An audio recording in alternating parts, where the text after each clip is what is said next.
So this conversation, we have Ifat, and we are going to have her book, Shujo's Clan. And it's about the story of the inheritance of the invisibles. The title is itself very intriguing. First it talks about inheritance, and then it talks about invisibles. So I'm damn sure this is going to be really an interesting conversation. And in conversation with her, she has her best friend. That's what I just got to know, which means that this conversation is going to bring that warmth, that energy, and that connection, which is important. Soumya is an Aurovillian, and if I were to describe her, the best hat that she wears is that of the creative hat. She has dabbled across different medium, whether it's plants, whether it's arts, whether it's writing, whether it's even the way she does her clothing. I mean, she manages to look like a diva, and I look like a poor cousin next to her, but perfectly fine. So over to you, women, and I'm sure the audience is really waiting with bated breath to know what is this story all about and what happened for this to come into the making. Over to you.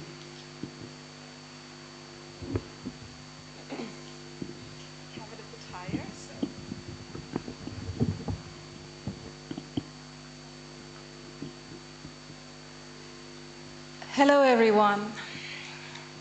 So, I am absolutely honored, and with great joy, I'm here to celebrate my friend and her wonderful book, Shujo's Clan. For those of you who haven't read the book yet, I have a short summary. Shujo's Clan is a novel which follows a young girl in the young country of Bangladesh. This book, told using magic realism, begins in the early 1980s in Dhaka and goes back to pre-partition India and then to a couple of wars which defined borders in the subcontinent. It is not a novel which retells history but assumes the reader is well aware of the facts. Using the time and events as historical backdrop, the novel focuses on all which are passed down from our forefathers who have been through war, migration, and how our generation, those born after, are carrying the wealth of memories and emotions while trying to decipher the meaning of these invisible inheritances. During the hours of daylight, young Shurjo's family is like any other in Dhaka, going through the motions of school, work, and domesticity in a nation still in the flush of youth and defining itself. But every night, once darkness falls over their asymmetrical house, they switch over to the unknown world. Death does not exist in the unknown side of the family, and the family is joined for dinner by Shurjo's uncles, who were shot dead in the tea gardens of Sylhet at the start of 1971 Bangladesh Liberation War, and her grandma, who killed herself by jumping into a well. These dinners are festive affairs, replete with the joy of reunion, music, and stories. But underneath the celebration, Shurjo's family is riddled with the traumas of their past. Death, war, migration, separation, the inability to belong to a land. This is a story about letting go and walking towards a brighter transformation of our invisible inheritances. It's beautiful, overwhelming. I would like to start with a couple of questions.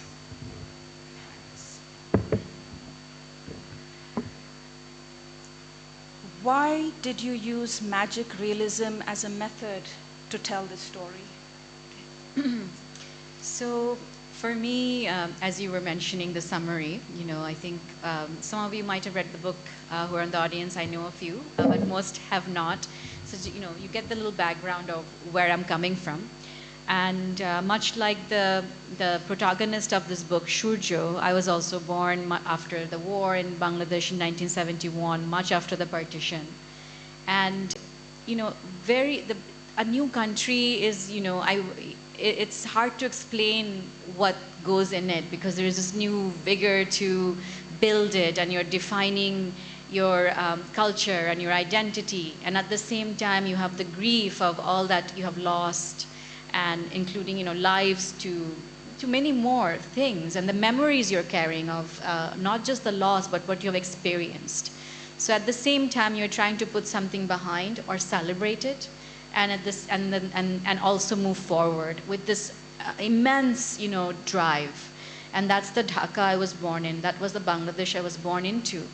And so a lot of that time, to me, especially the 1980s, when I was just growing up, you know, 4 or 5 years old at that time, it felt like magic, because we were told these stories of those who passed. And they were all these heroic stories, you know, speaking from the last conversation I was having with Anne Weber about her book, Heroism. We were told such fascinating stories, how people survived or how people fought and died, and what, you know, courage they had and so forth. And then we were given books to read, and also photographs were just everywhere. We did not think about censorship, you know, for children. It was just given like normal. And when I look back, and if I have a child that age, I probably wouldn't hand them some of those books and the photographs that we saw. But we thought it was completely different, completely normal.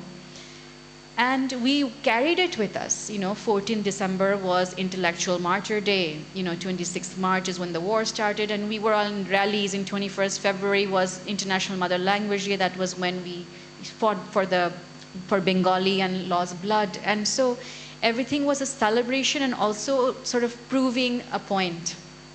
And, you know, in that, there were rituals, non-religious, you know, just things that happened in the land, you know, gathering near a banyan tree at 4 a.m. before sunrise to sing Rabindranath's music, songs to welcome the new year, or coming out of your house with flowers in your hands and going to a monument, everybody walking and singing the same song. So just imagine that environment. And not so many people as there are now in Bangladesh. So less people and more emotions, and the past is still speaking to us loudly in a very alive voice, because there were so many deaths before their time, and the subtle energy was so strong that it actually felt like magic to me. And so when I started writing it, that was the only way I could write this story, was magic realism. Mm-hmm.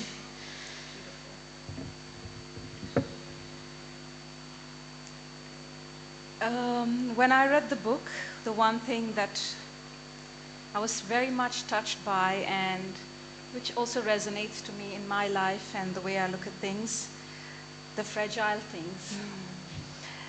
They are these incorporation of fragile things in the book. In fact, the cover itself showcases a few. Was this your way of entering into a more subtle element while dealing with some very heavy history? Tell us more about this idea of fragile things and how they are part of the book and why they are there. So, you know, in line with the magic, and I think fragile, you know, fragility is something like, you know, we think of that, a fairy, and, you know, like when we're kids, or then later on we think of a leaf and this, and it has to be held really delicately, otherwise it will just fall apart and it will just become dust. And so our history, or the stories we were told, are also very fragile, you know. And people have asked me about this book if it's autobiographical. It's not. I say 25% of it is, because otherwise, you know, of course, there's an experiential thing that comes into the book. But for me, it was that.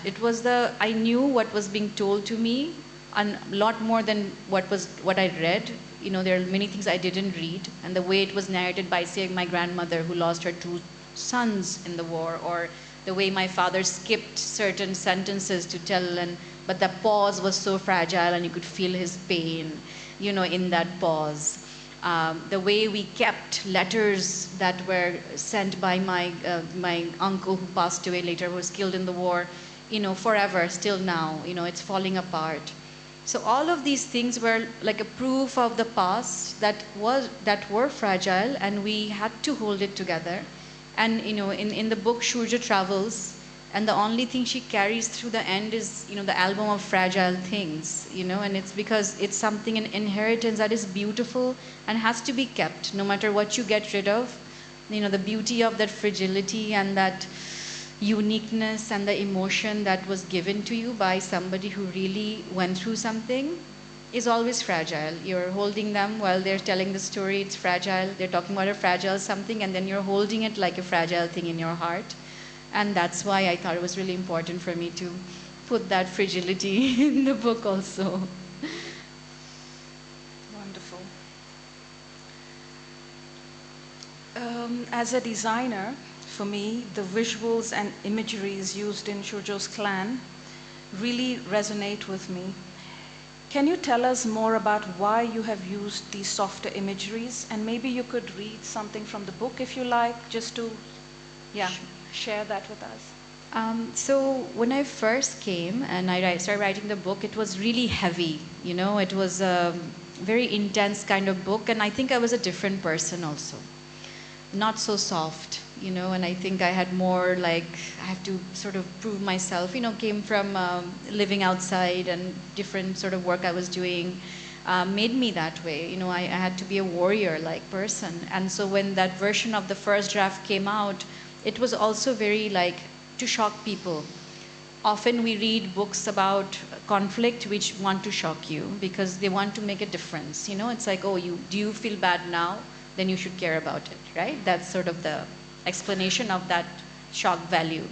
And for me, it was like kind of a dilemma because I've always been a soft type of person inside, and I like lyricism. I like writing lyrically and emotions and the pauses. But at the same time, I can also be intense and like, no, this is what I want to say. So finding that balance was something very important. And once I started rewriting the book here in Pondicherry, and is when, because Pondicherry has that space and that subtleness that we miss out a lot in other parts. I walk everywhere, mostly because I don't know how to bike, but still, as I walk, you see all the softness of Pondicherry that I would have missed if I were in a car or in a bike. And I saw that writing the book was quite emotional and often painful at times, but those softnesses healed, different parts. So I wanted to create and embrace a warmth kind of a feeling in the book, that even though we are writing about something heavy, someone is holding you or understands, and there's warmth in it, there's sweetness. And how to do that was for me through language and adding imageries that were perhaps softer. I can read something if you want. Yes, please. Okay.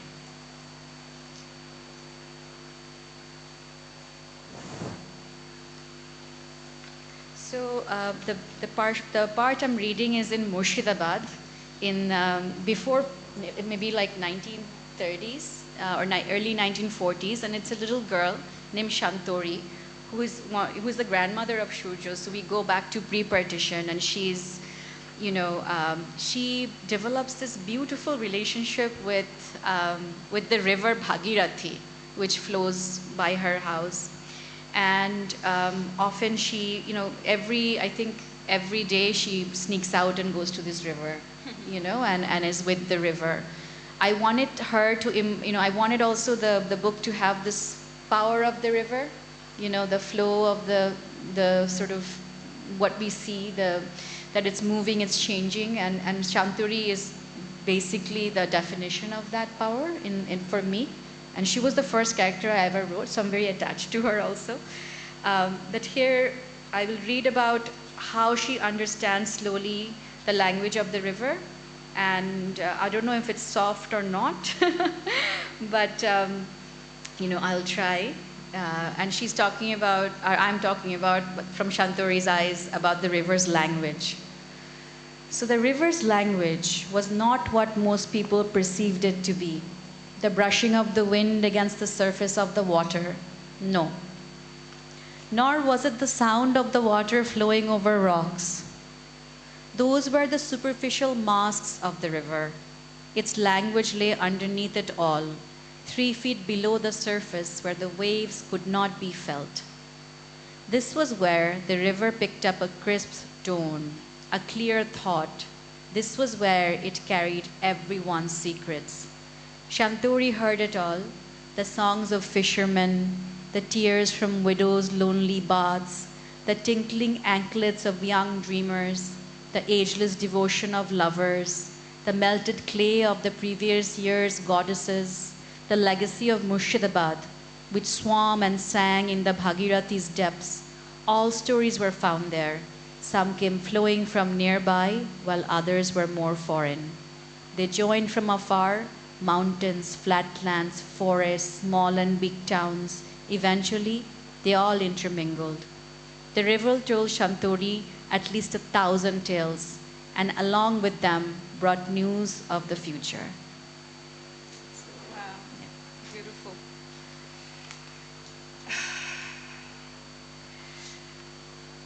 You just mentioned Pondicherry and the subtle beauty, there is a different energy, right? There is a different definition of beauty. And I was thinking about this. I mean, we are of the same age. You grew up in Bangladesh, me in India. You moved to the US, I was in Europe. But somehow, the work we do, we could not have imagined anywhere but here. Auroville, Pondicherry, Sri Aurobindo and the Mother. This was very, very essential, crucial, almost like it could not have been without them. I would like you to share something about that, why, and also that how this environment played a role, especially because you are a volunteer in the ashram. And for me also as an Aurovillian here, I would like to hear more from you what that meant and if it could have been done elsewhere, or what's your take on that? Thank you, Soumi. I mean, we talk about this quite often, Yeah. Soumi and I, when we're in friends group, and your journey has been just so fascinating and parallel to mine, that it feels like, okay, we are not just crazy people. There are others who have done the same for their passion, or they have found out what they were meant to do in a way that was bigger than they ever thought. And I think meeting and talking actually helps a lot at times, because we forget. But it's a good reminder to talk about this and how. So when I first came to Pondicherry, I didn't know anything about Mother and Sri Aurobindo. I was walking or trying to walk a path that were more inward, but had a lot of questions. And finding them, Sri Aurobindo's book, Mother's book, at first it was Sri Aurobindo's books mostly for me, and then Mother. And now it's, I can tell there's no comparison, anyway, but it really did something very quickly within 2 months. And at that time I was writing the first draft that I mentioned, that was intense and shock and this and drama and, blames and pointing fingers, all the garbage that was in it, I mean, I'm sure there's something good, but a lot I felt was like, had to be gotten rid of. My agent, Kanishka Gupta, who I'm having a conversation with tomorrow here at the same venue, he liked it and he was happy to take it and, with edits. But I stopped. I couldn't write. I couldn't go back to the book. It was like the day I finished it, I went to the Samadhi, and, the message that I kept on getting was simplify. And by then, by the grace, I had a connection or I developed a relationship with them. I didn't know anyone in Pondi except my cat. So maybe I could hear more, therefore.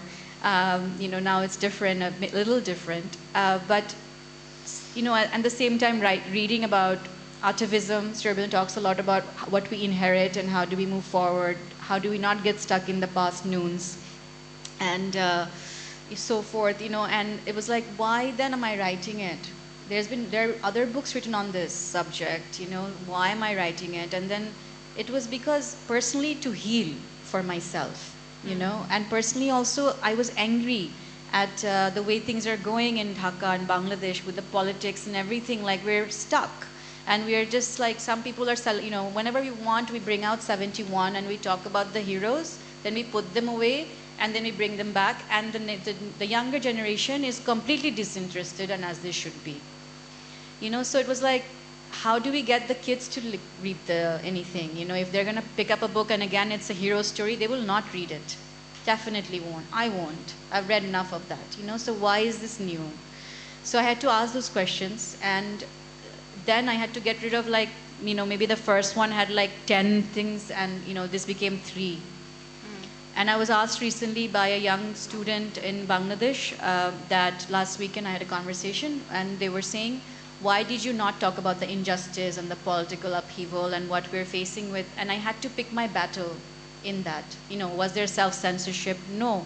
Self-censorship not for a political reason. It was just to get my point across. And all of this is because of Pondicherry. Because we don't face from something so basic as traffic jams and, hagglers. We know almost everyone we cross, here in Auroville, or, we know we're in a community. There's a safety that might not be always felt, but at the end of the day that it's not a hostile environment. You're not surviving like you are outside. Not that you might have all the comforts outside, but it gives you that openness and space to really unpack. And once I unpacked with their guidance, I was able to sort of choose what I needed to do, and then it was done. But I couldn't have written this book anywhere else. It would not be this at all. Yeah. Yeah, I completely resonate with that. When it comes to history, do you think it's important for us to redefine it? Our generation did not need to look back on our shoulders as often as our ancestors, but there is still a lot we are dealing with at the moment. What do you think the younger generation can make of the history they're handed down?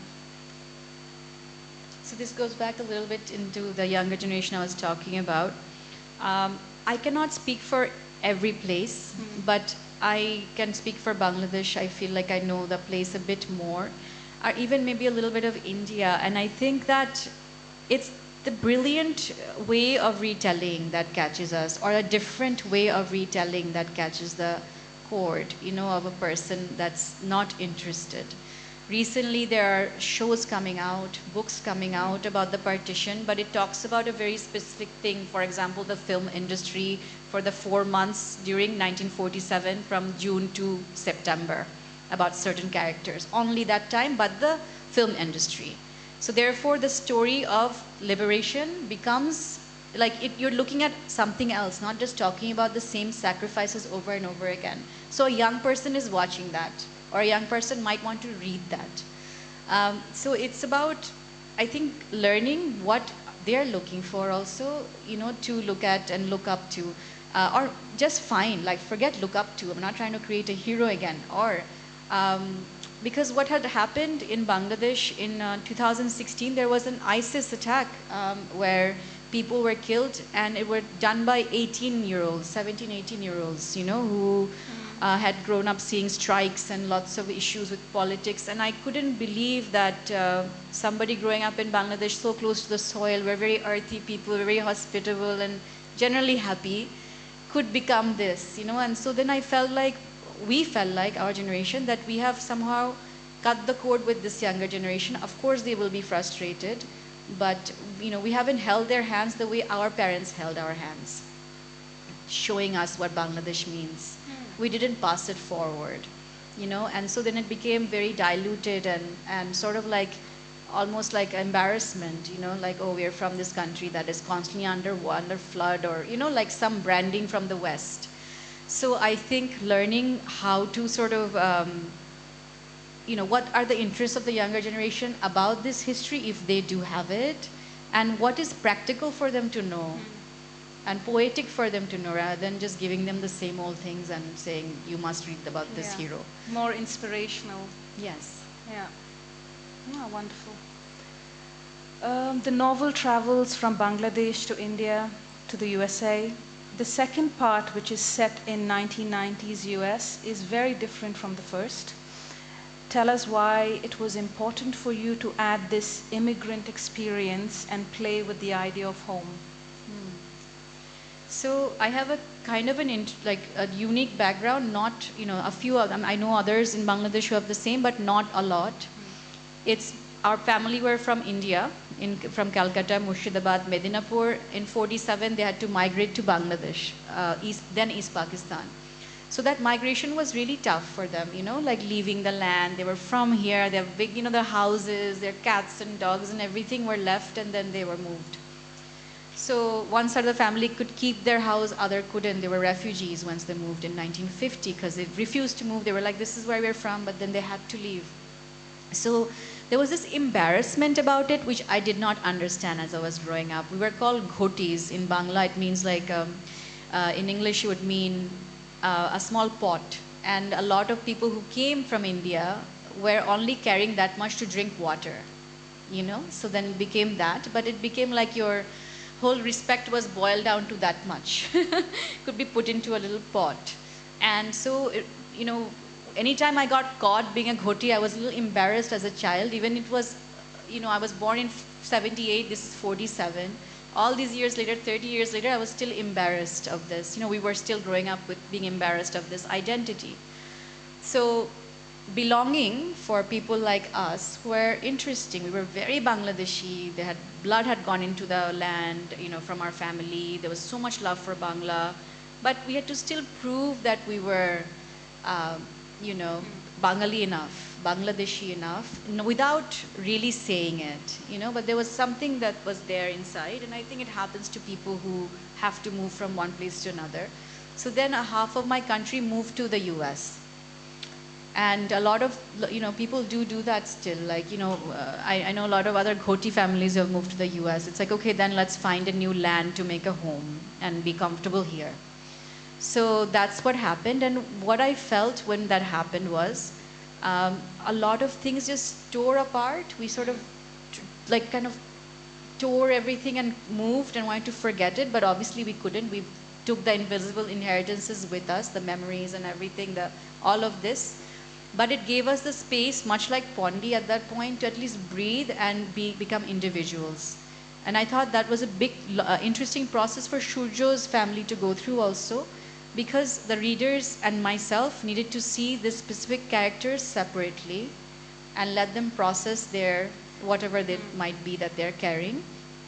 And that space was needed because the first part was so intense that US has so much space that even writing about it, you feel like, oh, it's very easy, So I wanted to add the space and then go back to intensity again. So I wanted to sort of, create that kind of a texture or up and down sort of an architecture in the book.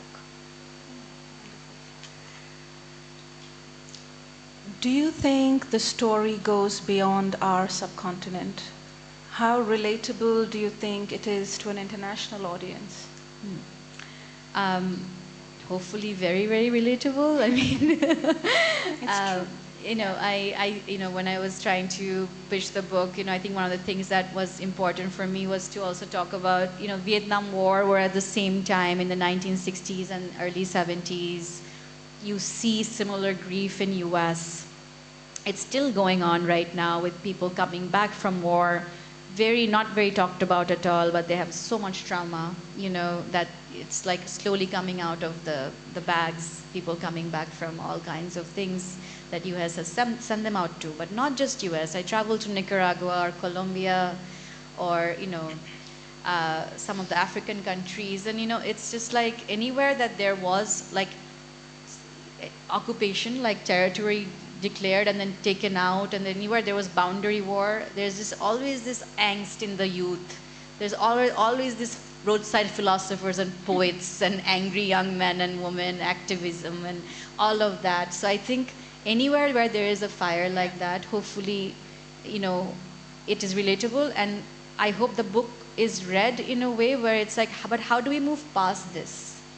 We've inherited it's not a weight, it's a lot of beauty in it, we know who we are, it's very rooted, but how do we use it for our benefit and not just get stuck and say, this is what we were told, and so this is how it is. It's not. Like, okay, fine, even if it is, how do we move to the next step? I think forgiveness is a big part of that. Yeah. Oh yeah, definitely.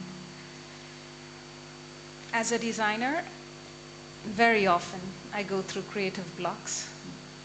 And especially, it's a lot more difficult when you have this immense aspirational quality attached to your work, no? Where the authenticity, the sincerity, there are moments where it flourishes, but then there are moments when you have to start all over again, right?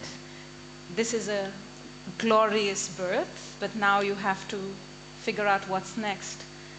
If you can share with me, like, your writer's block or whatever that is, how does it feel now after such a, something so close from your heart that you've put out in this book, and how do you feel for the next? Yeah. So I think that, Shurjo, the birthing of Shurjo, all of this was huge for me, unexpected. Everything has been so great and beautiful, and it's all, divine grace. I really believe that. And so then creative block, or rather, getting to that space where you trust your creativity is for me very hard. And I think we both talk about this. It's all about where we are creating from. So, if you're creating from a certain part, if you're gotten the fuel from somewhere else, and then you can create something very beautiful, but it might not be what you want to put out. It might not be as you. So, this was written during COVID, when I had minimal amount of interruption, only my cats and me. And so it was, and my friends who were there, and on WhatsApp mostly, but not seeing them so much in person. And so it helped to be in a world of Shurjo and really feel like I was being clear about what I was writing. Now, as I'm working on my next novel, Easy Love, it's again, going back to that space, but that's been very hard because I don't trust where I'm coming from anymore. I feel like it's a journey where it has to be, I have to feel it in a way where, why should anyone read a book? I think that it has to be worth their while, or why should I even write it? So I'm trying to figure that out, and a lot of it is actually being honest with myself and sort of figuring out what is that honest voice. I know the voice is changing also, so figuring that out, and it's a process, and I'm enjoying it. I've started writing already. I'm enjoying it, but I'm taking also moments to not rush through and try to finish, but figure out what is this and where is it coming from.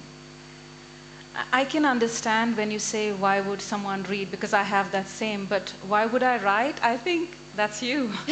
It's your karma yoga. It's who you are, and why would you write is you have the answer. But I can imagine there are moments I doubt it, confirmation. But I also know this is my way in the world. It's my way towards the light. Yes. So it's the only way for, once I think you know what feels good, and you've created a process.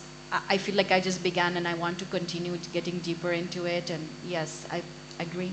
Thank you for confirming that. Yeah. So if anybody has any questions.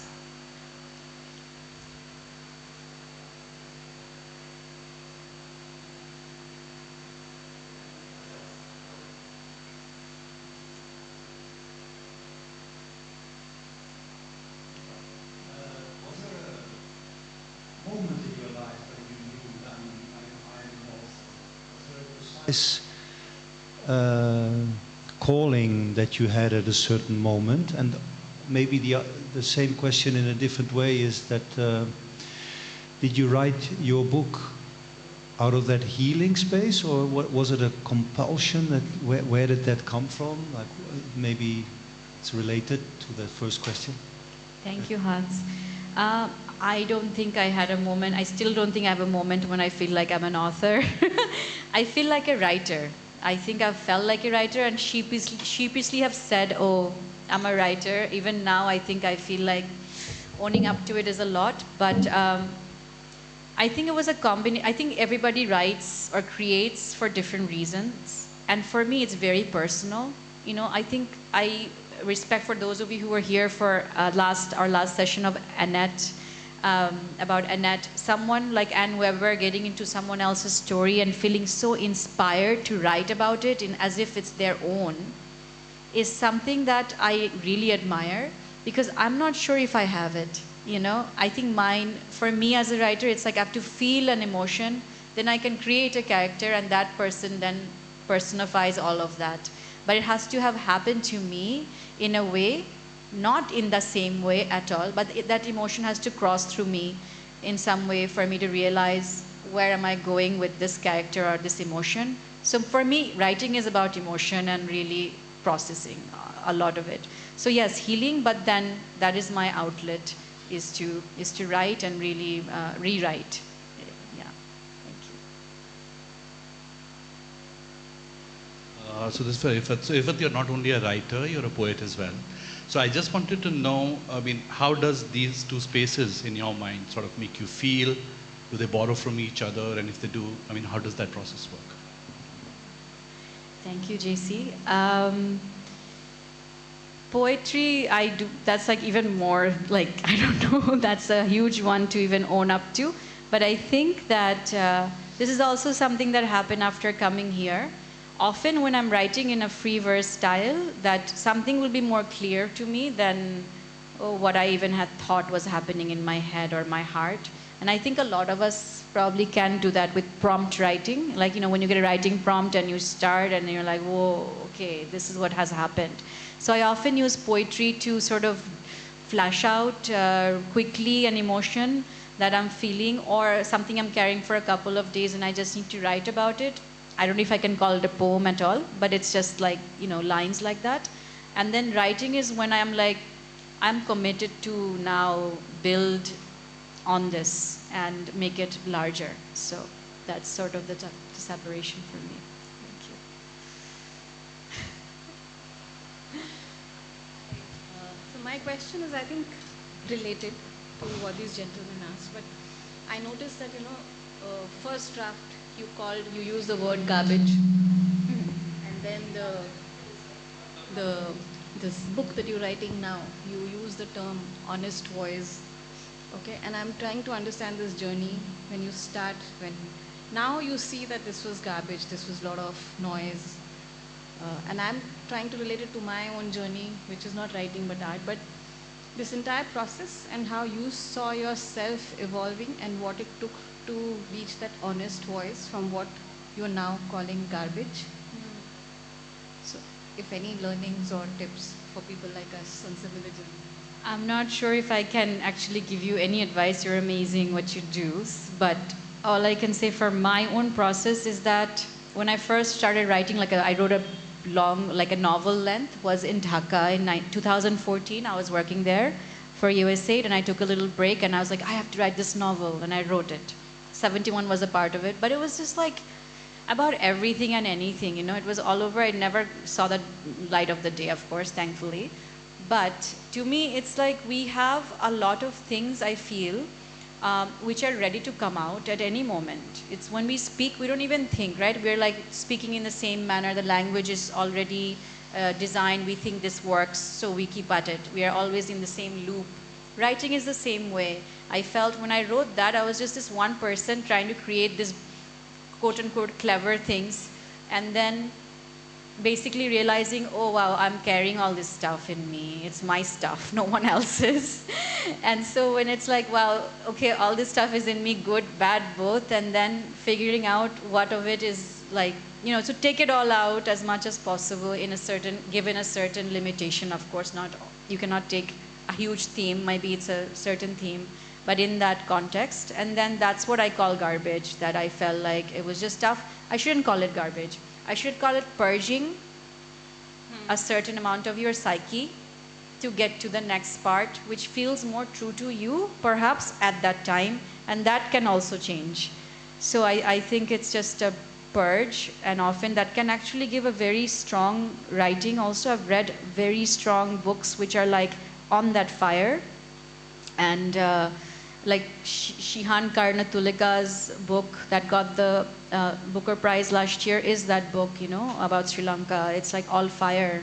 You touch it and you feel it like that. So, but, it's like, what, but is it garbage? Absolutely not. It got the Booker Prize. So for me, it wasn't as perhaps my justice, whatever I was talking about, was something different. My intention was different. So therefore, it became I use that word, but it's probably not the right word. It's more like purging parts to get to another phase.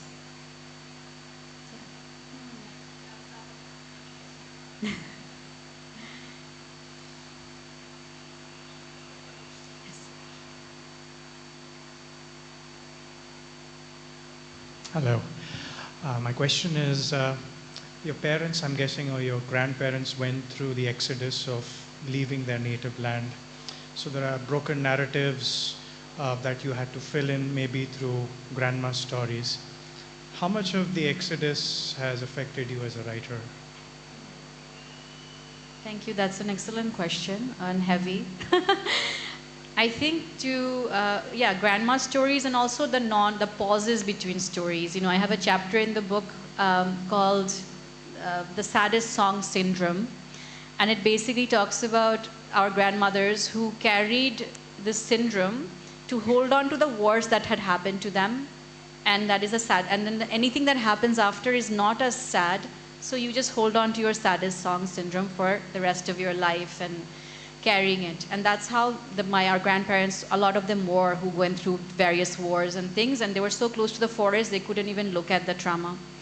So for me, we saw the trauma. We were one generation removed, right? And it played such a huge part in the sense that when I was young, I watched every movie to do with the partition, every book, I'd read a lot on it, and then I couldn't. And then years later, the character of Shantori, who was the most attached to that time, came, but she didn't come. She came as a woman, as a girl, and perhaps because at that time when I started feeling the pain, I was also a girl. So I had to write about a young girl who was going through something. And so the character was created with probably the inherited grief and the inherited joys and so forth. So yes, thank you.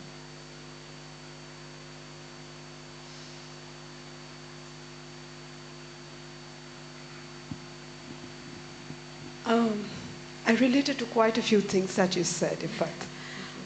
One is the not owning part of it. I think a lot of us go through that threshold of can I own and not own. And it's interesting to hear that even after writing and feeling it, I still have you say that I am not up to it. And I recognize that. Interesting stories that you brought about inheritance. And I think places as these really work with that, because the inheritance is just not what we get from at a materialistic level, but at the emotional level and even beyond. And some of the works that we do is to really work through it. So thank you so much for bringing that and tabling it. It takes quite a bit of empathy and a courage to really talk about it, bring it, and to say that it's just not me, but everything else that forms part of me that needs these healing spaces. So thank you for that. And may more of your books bring more of that conversations and more of that healing, which I think the world really needs. So really, really grateful. Thank you so much for creating space and giving me this platform and welcoming me. And thank you, Soumya, for being here with me. This is a big strength for sure. Thank you. I'm sure you have a lot of strength even without not asking for it. I'm going to just invite